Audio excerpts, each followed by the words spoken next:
Gathered friends, listen again to our legend of the Bionicle.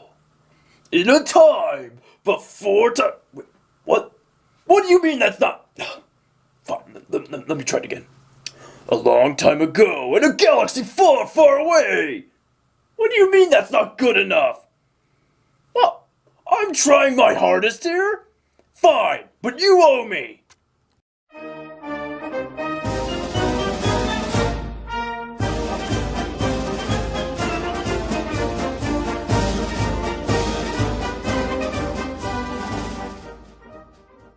Fine, let's try this!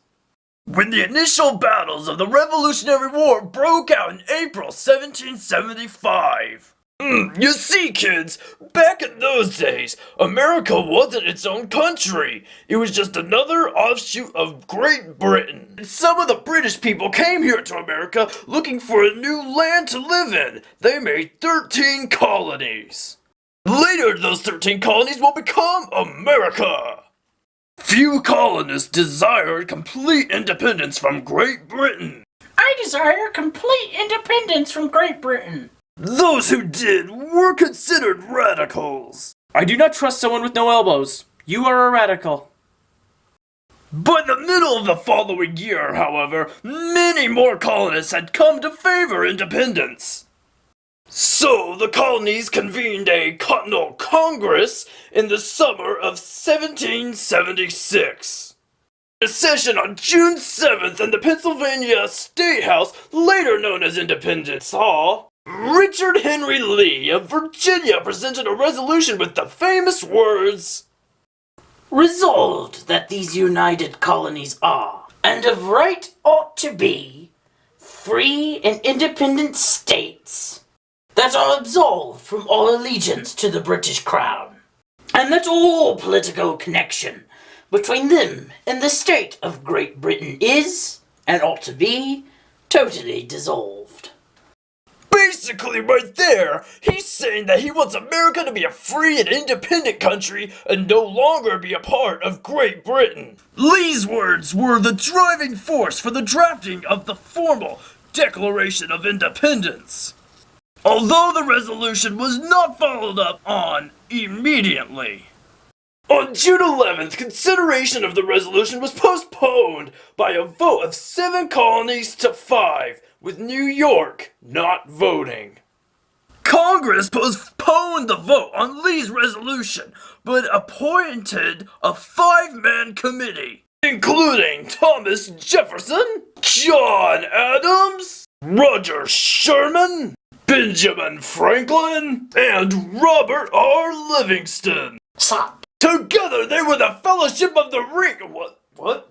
Oh, really?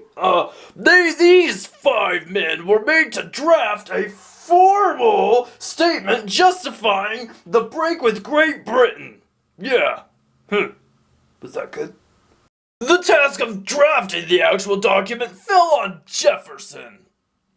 Conveniently, he looks a little bit like me, but just go with it.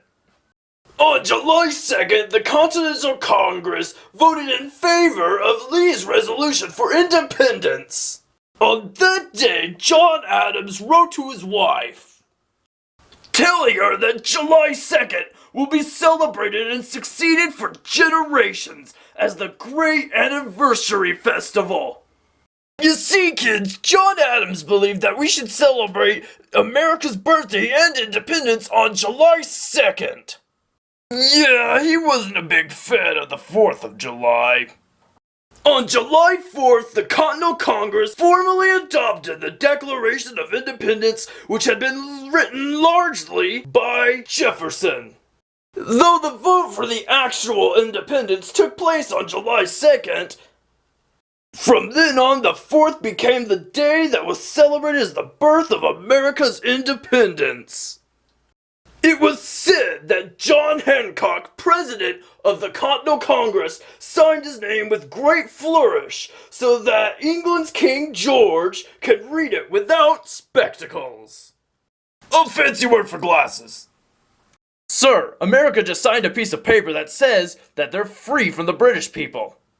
What did you Just say. Oh no! This cannot be! This stupid! You get out of my stupid office! No, no, no, no! Who's going to make my luscious, fabulous taste? To make my luscious, fabulous taste buds?